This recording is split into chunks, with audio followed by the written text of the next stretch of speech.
Thank you for joining us for another episode of Stuttering in Silence. My name is Gavin Soden, and I'm joined by Matthew Lepore. And Matt. What are we going to be talking about today?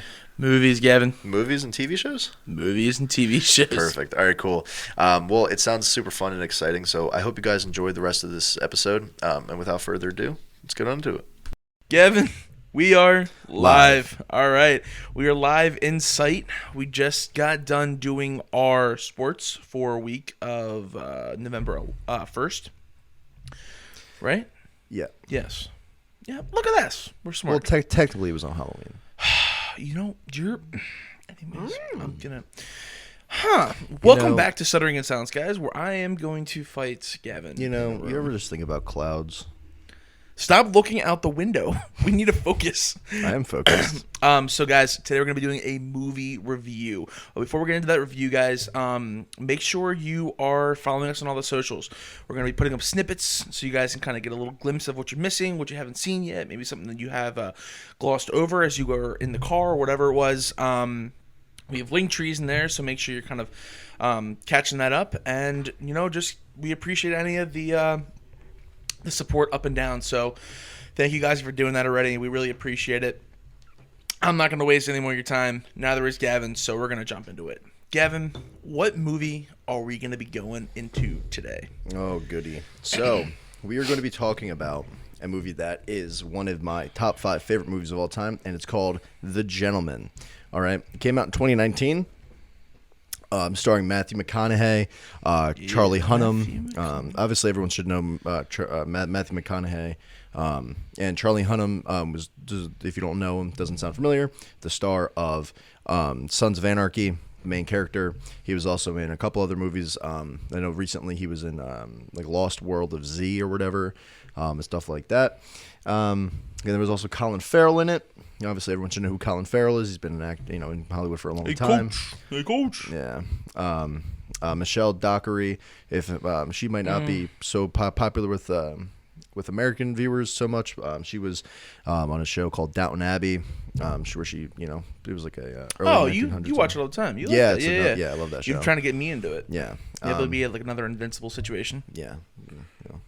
Anyway, so she's so they're all in it, and basically the premise of the movie is it's like a new take on like gangsters, I guess. Yes, yeah. And so it's like instead of it being like Italian mob or the Italian mafia or whatever, it's like this American guy who is dating a British chick, basically, or he's married to a British chick, and they're like older, they're older in their life, and they're established as like crime bosses, I guess. Yep. And so they have this whole unit that they they're obviously uber rich, and they have this whole basically like army for them, Yeah, and the big thing about that, not to cut you off, but they're kind of portrayed as they're your villains, but at the same time, they're kind of like your backward side heroes. Yeah. So they only believe in selling. They're like the anti-hero. Yes, that's kind of the best way to describe them. Yeah. So you have it's Mikey Pearson.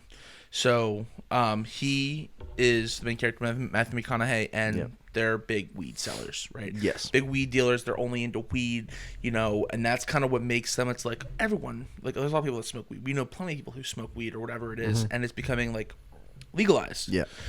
So it's one of those things where people are sympathizing towards that, and that's the big thing that they're focused on. Yeah, they have killing and this and that, but they try not to, and they try to just keep it as a weed business and distribution. So yeah, and honestly, one of the reasons why I really like this movie so much is because it's I'm a huge fan of huge fan of mafia movies, obviously like Goodfellas, things along those lines. It's just it's just a good time for me to watch those movies, as a lot of others, obviously.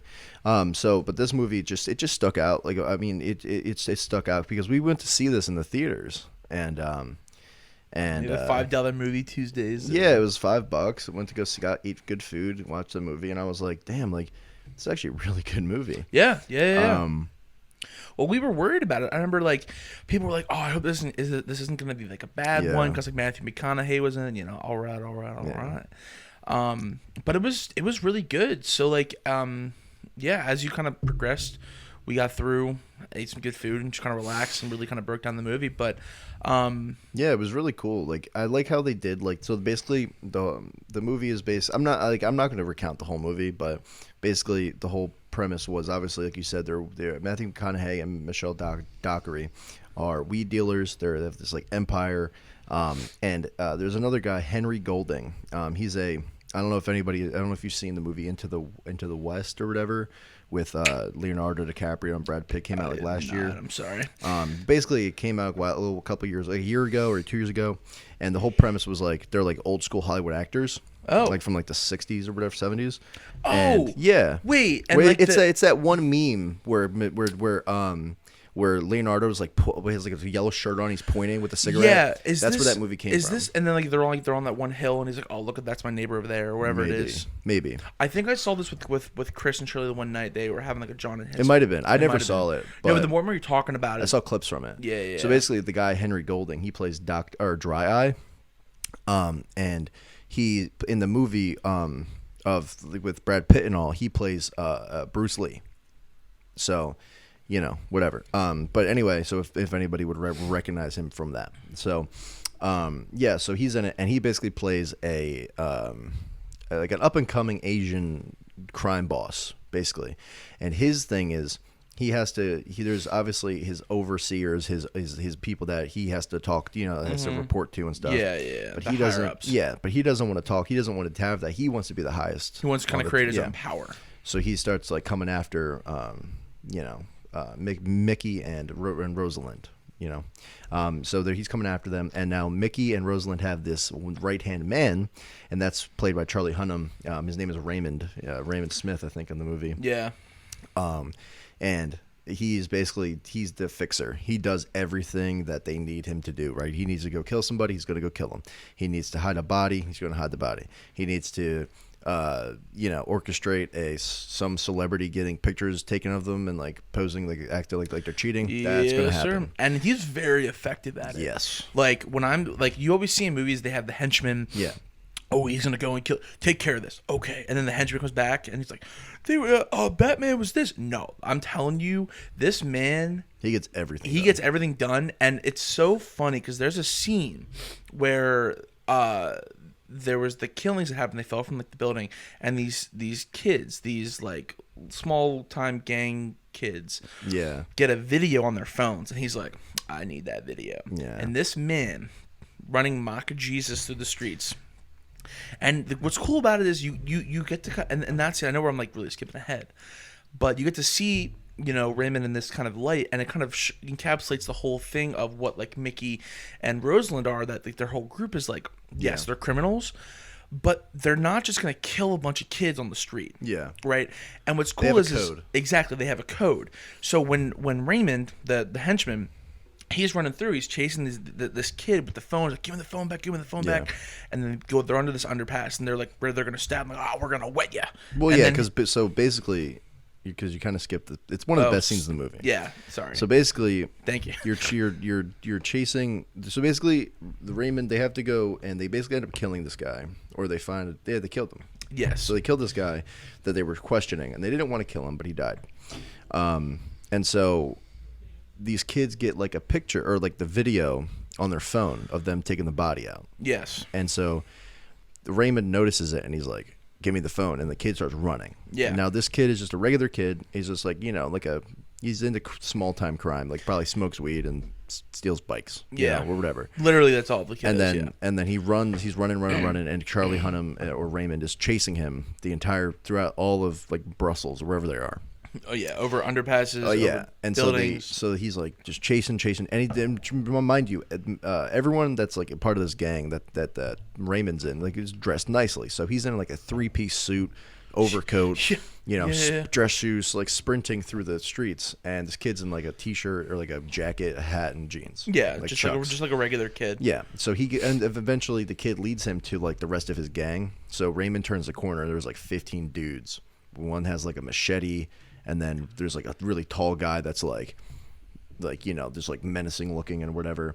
And so he's just like chilling out. And he comes over to he hits the corner and he's like out of breath and he's like, just give me the damn phone. Like, and the kid's like, you know what? Like, and he basically was just like talking shit now that he's with the rest of his gang. Yeah, and then Raymond offers the kid money. Yeah, he's like, take the money.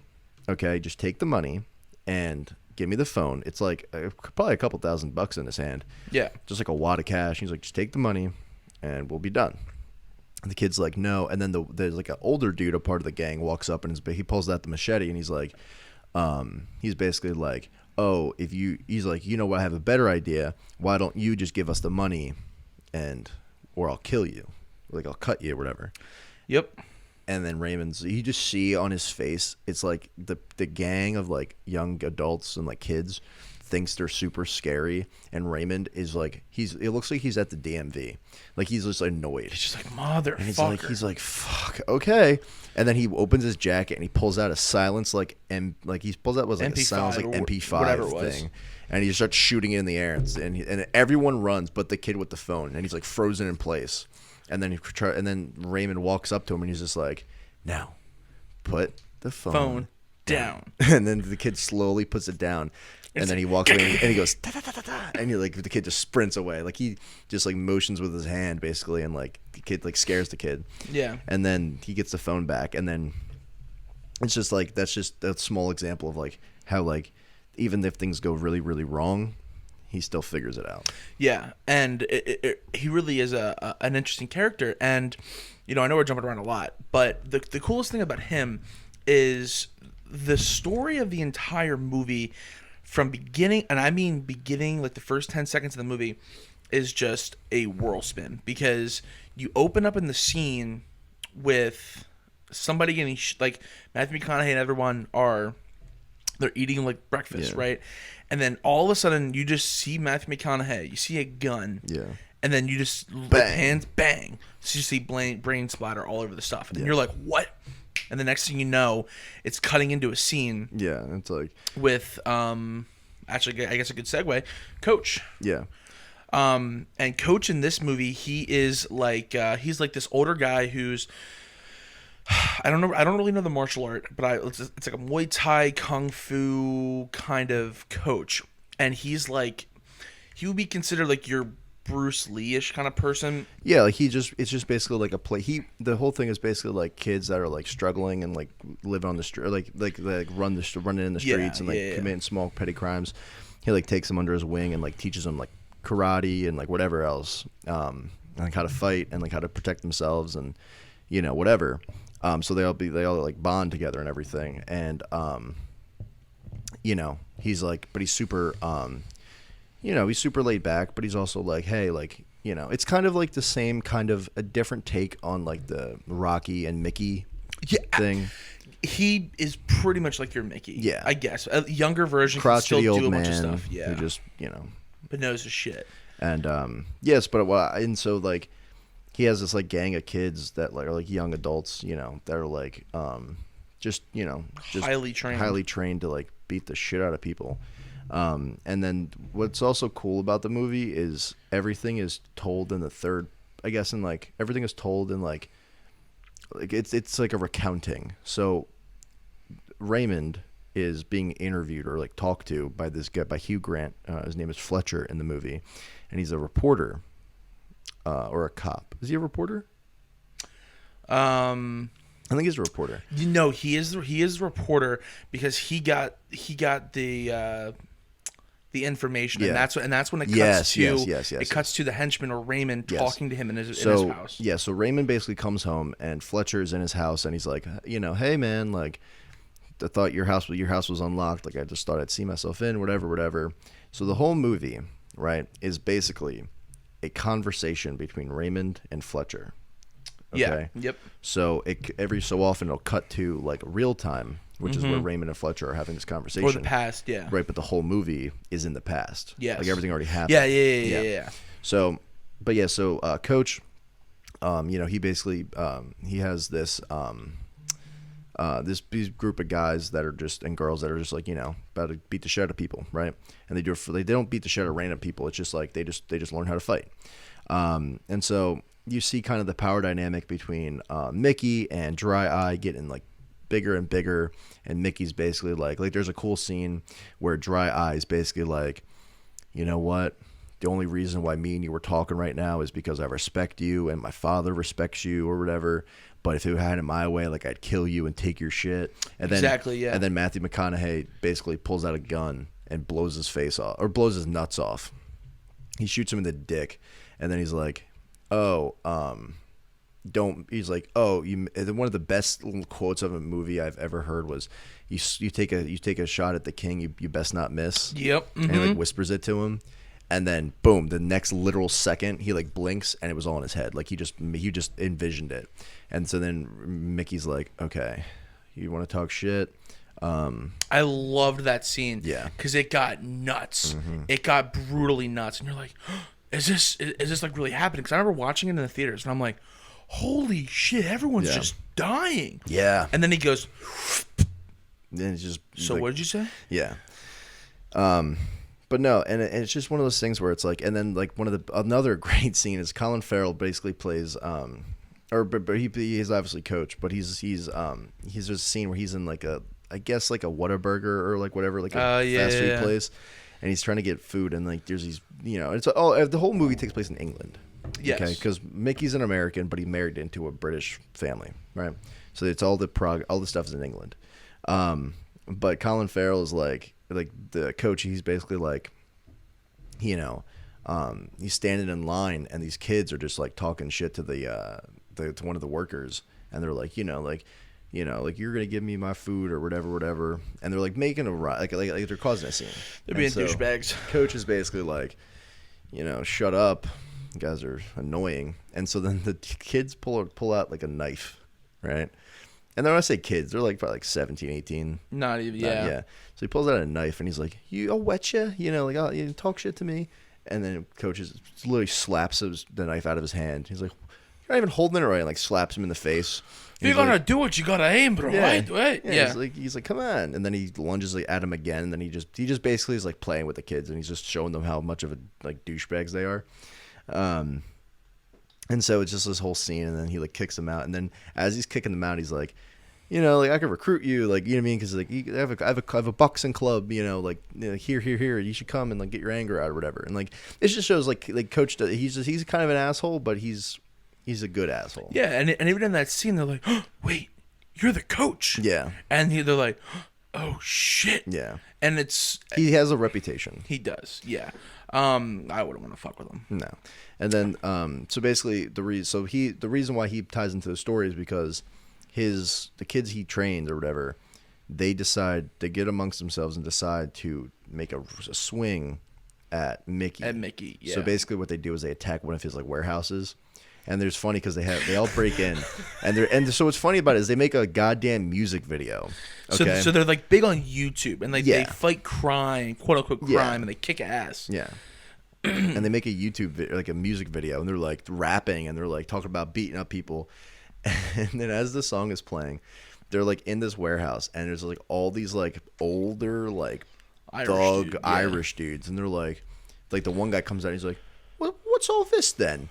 And he starts calling people like people's names. Hey, yo, Mikey. And like 15 like old dudes, not old, but I guess like middle-aged dudes walk out like just tough career criminal looking guys come out of the room, and they're all looking at them, and they're like, it's because it's only like 5 of the coach's kids there, right? Yeah. So he's like, not so tough now. And then as the song is playing and like cutting back between the warehouse and the music video, it's just the coach's kids beating the ever-living shit out of these guys. Yeah. And these aren't like random thug guys. These are like trained, like I said, career criminal, hardened like dudes. And before this, you didn't know who these kids were. You just thought they were just like, and it was funny. And this is why I appreciate this kind of movie, is because they do things where you're not really expecting, because you just see these 5 like 18, 19-year-old kids, maybe even 17. Yeah. And they're like about to step up to the plate, try to steal this weed.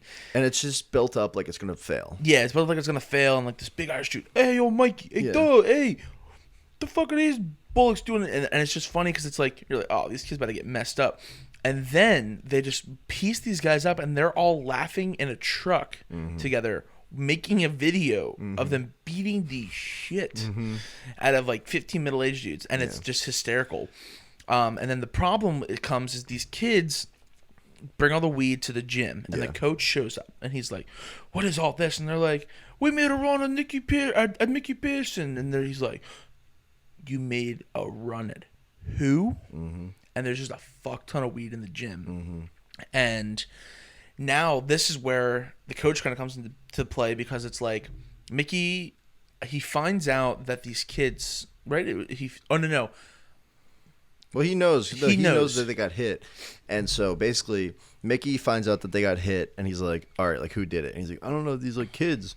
And he's like, "Kids?" And he's like, "Yeah, like boss. Like I'm sorry." And Mickey's like, "All right, it's fine. You know, just got your ass kicked by kids." And he's like, "Whatever." And so, I'm pretty sure he laughed in that scene too. Like he doesn't kill him. And so he's a cool boss. So then, basically, the coach goes up to, like, he finds Mickey, right? Because that's how it played out, right? He finds Mickey. And then he's like, "Hey, Mickey, listen, it was my kids that took a swing at you. I didn't approve it. I didn't know what was happening. I would never do anything to disrespect you. I would never do anything to disrespect your family, your name, whatever. It wasn't. It was just an honest, like, kid's mistake." And Mickey's like thinking about it, and he's like, and he basically agrees. Like he's like, "All right, like it's your kids' fault. That like." You know what I mean? Like, whatever. And then he's kind of like, where you see he's not a bad guy, where he's like, "All right, like, you fucked up, but, like, you're not going to punish you, like the kids for it. Sure, like, I'm not going to, like, kill them or whatever." Yeah. And then then Coach is like, "Thank God, like, you know, whatever." Like, I'll work for you, I'll do some stuff. Yeah, but he's like, "I'll do whatever you want."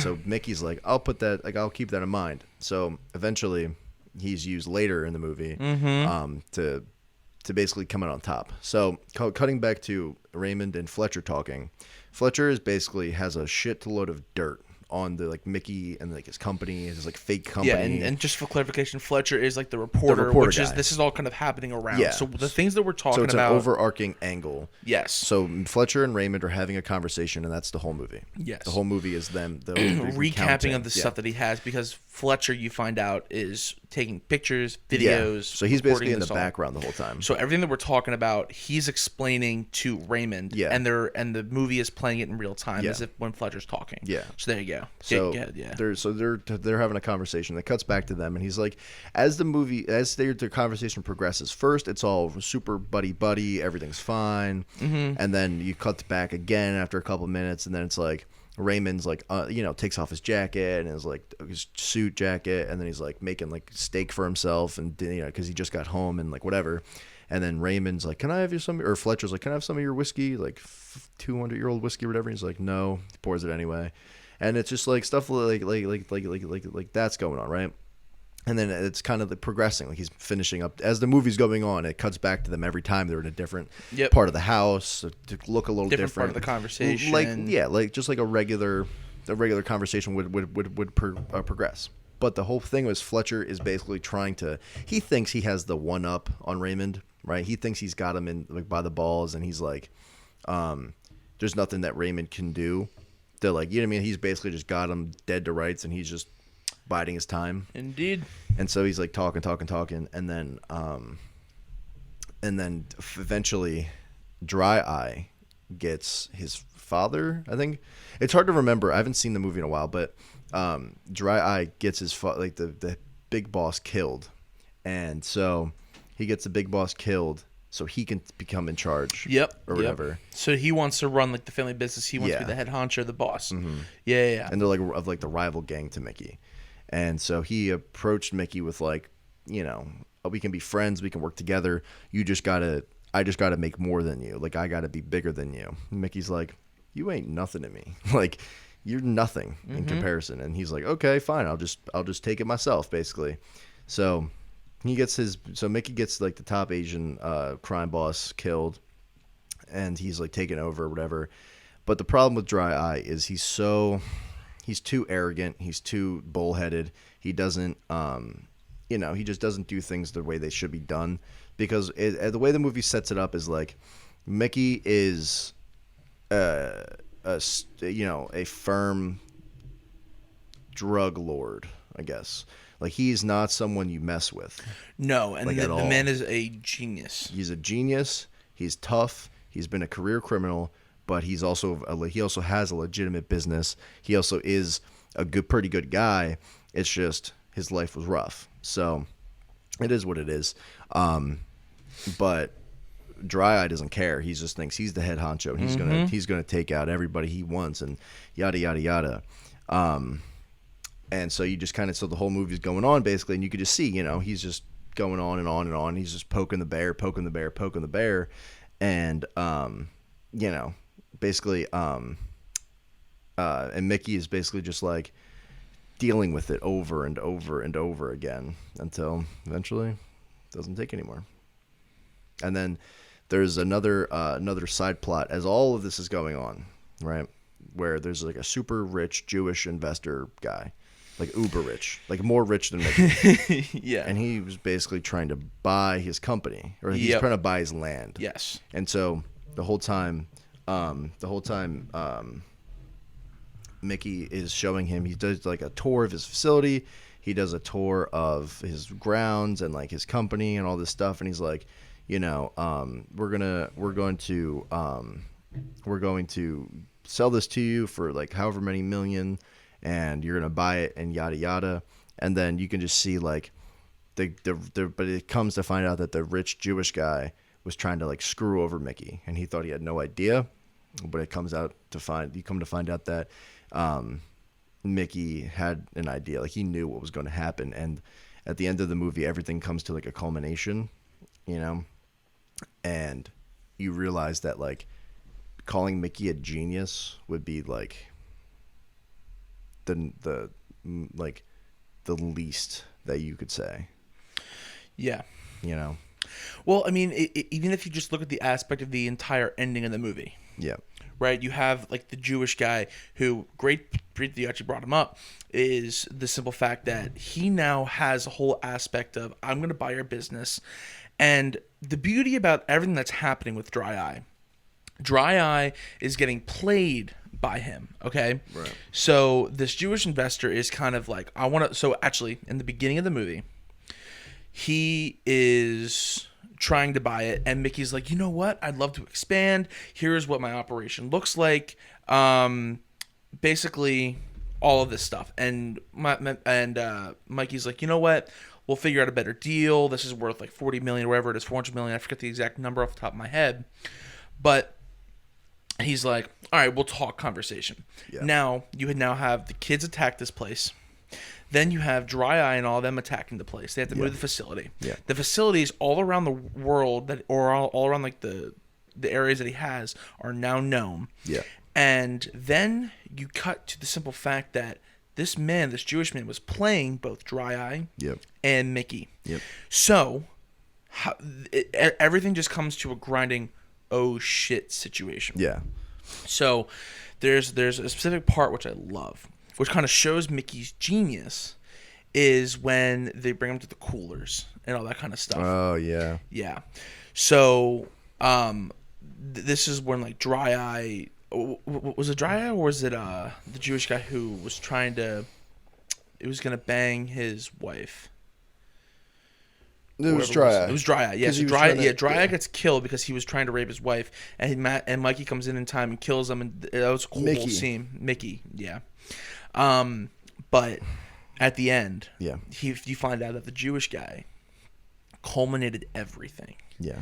And he was trying to buy Mickey's process on the low.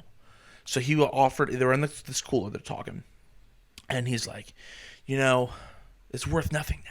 Mm-hmm. Everyone knows where your product is. Yeah. Everyone knows that you can be attacked. Everyone knows this and knows this and knows that. And the beauty about everything is Mickey expected all this. He goes, I know, but my wife, that I cannot forgive. Mm-hmm. And this man goes, I don't need you to buy it. I don't need you to do anything. In his all right accent and all that kind of stuff. And then, you know what he does? Just closes the fridge, lets him, and he dies. Mm-hmm. And it's amazing because he goes, you can either kill yourself or you can burn, whatever it is. Yeah. And it's one of those things where you can kind of see that evil aspect you've been kind of waiting for because everything up until that point, the people that he's killed, the situations he's been in, his hand has been forced to where it's either his family or it's his business. Yeah. But in this situation, this was where it was a straight revenge killing. Yeah. Or I guess it should be killing, but he let loose. He let loose. And it really is like amazing to look at. And then even if you look at the simple fact of like in the beginning of the movie, like I said, it culminates at the end of the movie as well. After everything is kind of happening, everything kind of calms down. There is someone kind of coming for Mickey. Yeah.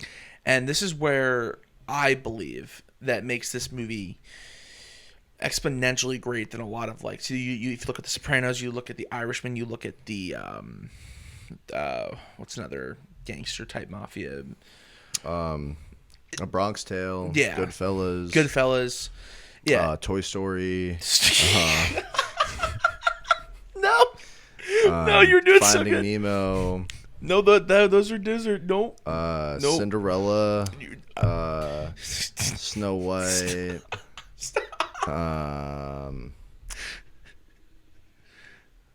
Any more you want to? No, yeah, I think that's it.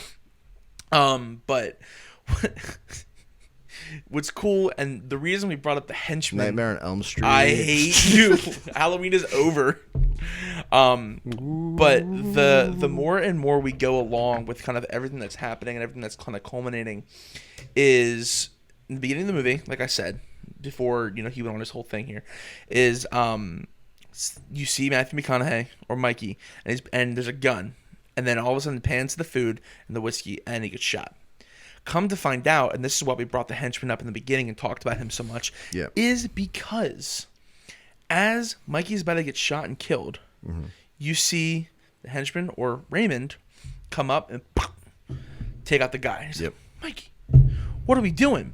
And this is at the same time his wife is getting raped, or about to get raped. Because the way that Dry Eye set this up, he was going to try to kill Mikey and take his operation.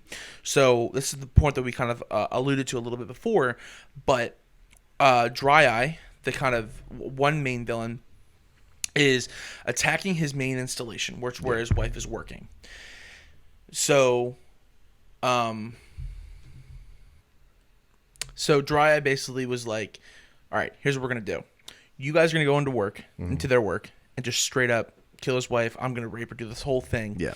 And then he sent somebody, like another henchman, to go kill Mickey. And it's like, holy cow, what are we going to do? And here's the best part, right? They all get free pizza. No.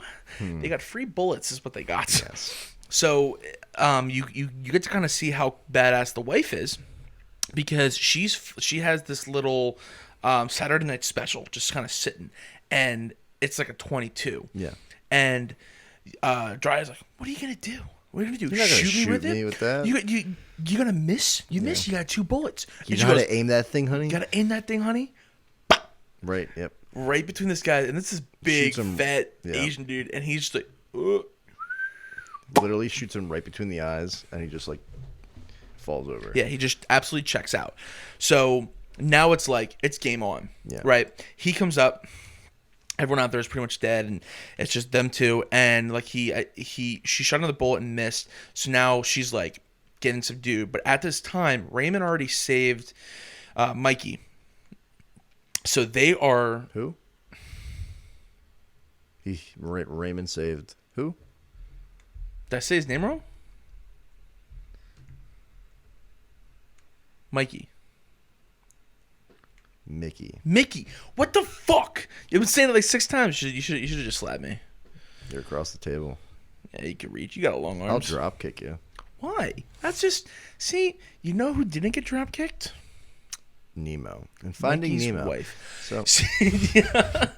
But anyways, Mikey kind of comes and saves the day, and it's like, oh man, like everyone can not kill this guy. Sorry, the words are just coming out. It's been a long day, guys. But saves them. They have this big romantic scene at the end, and Raymond kind of shows that he's like can be trusted, right? Yeah. So then it's kind of cutting into towards the end of this movie now.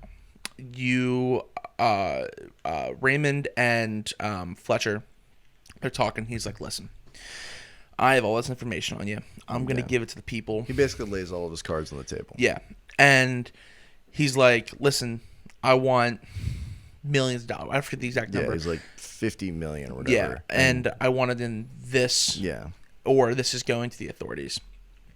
And this is when the movie takes another turn. And this is why I love this movie, is because you realize that Raymond has been spying on Fletcher as well. And he goes, no, no, no, naughty, naughty. And he's like, oh, shit. Yeah. So Raymond kind of lays this out. And Fletcher goes, it doesn't matter. I got what I got. And boom, lays it on the table and he leaves. Yeah. So now kind of culminating to the end of this movie, right? They're on the backyard. Fletcher comes back and he's like, did you think about kind of all this stuff that I've been talking about and whatever it is? And he's like, yeah, I did. It's not going to happen. And what is it? He ends up putting him in like, they're cooking steaks together. Yeah. It's like, no, this isn't going to happen. We're not going to pay you the amount. We're not going to have kind of elaborate this anymore. Your days are done. I have this. If you really want to try, you're going to have to deal with Mikey and everything like that. And he's basically like, no, fuck this. That's it. So then the coach kind of comes into play again. So this is where he ends up saving. It was it Mikey again? Oh my fucking god. What's his name, Matt? Mickey. There you go. Am I really fucking this up so much? So hard. Dude, they're going to listen to this and be like, Matt, do you even fucking watch a movie? You should like remember Mickey because you like Mickey Mouse and like Disney. Go to Disney World. Get the Mickey Mouse ears. What's wrong with Disney World? You don't like Disney World? Hate it. Why? It's capitalist fucking conglomerate. You know what's a capitalist conglomerate? Mickey's. What? I didn't mean to hit the microphone again. All right, but anyways, kind of cuts the scene, and then you see that like Mickey and Raymond, they're in a bunch of problems, Yes. right? So they're about to die. There's this whole problem. They're fighting the rest of the Dry's people, and the Jewish guy is trying to kind of like send people at them. Right. So because basically Mickey's plan worked, but there's a part of like the Jewish guy is coming to like screw him. yes. And so Mickey has to like play off of his back foot for a while, like for like the last couple of scenes in the movie. And he's like trying to figure out how he's going to make everything work, whether or not he's going to die, you know, how he's going to get out of it. And that's when it comes into where he basically locks the Jewish guy into the freezer. And he's like, you can either survive and live, you know, with whatever, or die in here. And that's when, you know, he chooses to die. Yeah.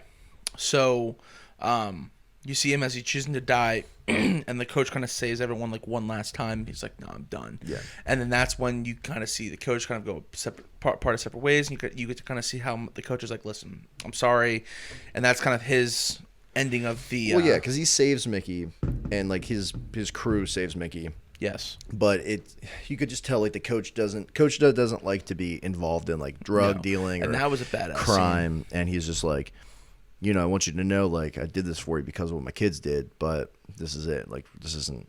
And Mickey's like, yeah, I get that, but you know, your favor is like your debt is repaid or whatever. So, but all in all, it's a great movie.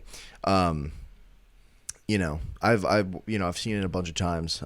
It's just hard to remember all the little details because you watch so many different things all the time. You know? We're just trying to catch up on a bunch of stuff because we were like trying to hound sports, and things like that. But I'm sure you guys have already watched it. And I guess this is pretty much late, but spoiler alert. I guess. But yeah, no, I loved the movie, and it's one of those things where I really appreciate it because it was a new twist on gangster mafia drug dealer types of movies, which is why I appreciated it. But I will say, I think one of the greatest of all time is got to be Goodfellas. Oh, 100%. We should cover that one day. Yeah, that movie is. But that was really good. But and see, that's one of the things is like those are the nostalgia movies. But it was it was a while ago. You know, 90s. Yeah, early 90s. But like now you have a lot of the same. You have a lot more cinematic. You can do a lot more things. Well, you have that's more what I like about it is it's not anything that's like super far fetched. Like it's not like, you know what I mean? It's like, oh, Mickey's right hand man betrayed him and yada yada yada. The whole movie is basically just showing you how well oiled machine, you know, of like a kingpin he is. You know what I mean? Yeah. And like it's just a great movie. And we had a really fun time that night too. Yeah, no, it was a good time. It was one of those things. It was like a last minute thing we decided to do. Yeah. And it was $5 at the movie tavern. We're like, yo, let's Yeah. go watch this movie. Everyone wanted to see it. Got crayons. Grabbed all the. Start coloring books. Then we like we're on the swings. Nope. No. No. Sorry. No. But it really was. I encourage you guys to, you know, if we didn't do a great rendition of it or we did a great rendition of it, I still encourage you guys to watch it. It's Yeah. a fantastic Matthew McConaughey movie. It has all your favorite characters in it. It has a bunch of new people that you probably haven't seen or seen in a while. Yeah. And what I really do again appreciate about it is there's so many plot lines that they kind of culminate and string through. Yeah, and it's just how the movie, like I said, how the movie's set up, how it's like all in the past, but then it comes back to reality, and then it's just snap back to reality. Anyway, you know, oh, there goes gravity. Quoting Eminem, you know every word of every Eminem song. No, I don't. Yes, you do. But yeah, if that's it on your end, Gav, I think we Yeah, did enough. I think the movie is like a movie, and then like when you watch it, you're like watching a movie. But yeah, no, I just wanted to do this little love piece to the movie because it's just one of those. It's just I just love watching it, and we have to watch it again. We should get everyone to watch it again. Yeah, dude, we totally should. You know, while it's still kind of it's cold, but we can still kind of endure it. I really do love the movie. It was fantastic. But that's it. Make sure you guys are following us on all the socials. You know, if you really do like this, listen, if you go on our link trees, we have emails there. We have all our socials. Yep. Go on there. Hey, Matt, Gav, why don't you cover You know what? Frozen? If you're still here, if you're still listening to us, whether it be it you chopped it up and you just wanted you listen to different parts, different days, whatever. When you get to this part in the very end of the podcast, and if you're still here, I want you to go ahead and go to our Instagram, our Twitter, or whatever, YouTube. Go into the comments of our latest posts and just type the number 1. If you just type the number 1, I like that. Go ahead and just to signify, hey, I made it this far. Listen to the whole thing or whatever. And we'll confuse everybody. Confuse everybody. Yeah. Sweet. So yeah, tune into I guess we'll start doing that. Tune into the end of the episode. See what number, what word. Perfect. And then tell you what, if we get to once we get to let's say 200 followers, the person who does it will send them like $1 on Venmo, just to know that you're special. Yeah. Or do something like that. Like cool high five. Like a cool high five, but I'll mail you a high five. I hate. send them like the Facebook thumbs up. But yeah, if that's it, we bet you adieu, guys. Thank you for listening. We wanted to hope you love this love piece that we're sending out. But enjoy the rest of your day, and we hope it is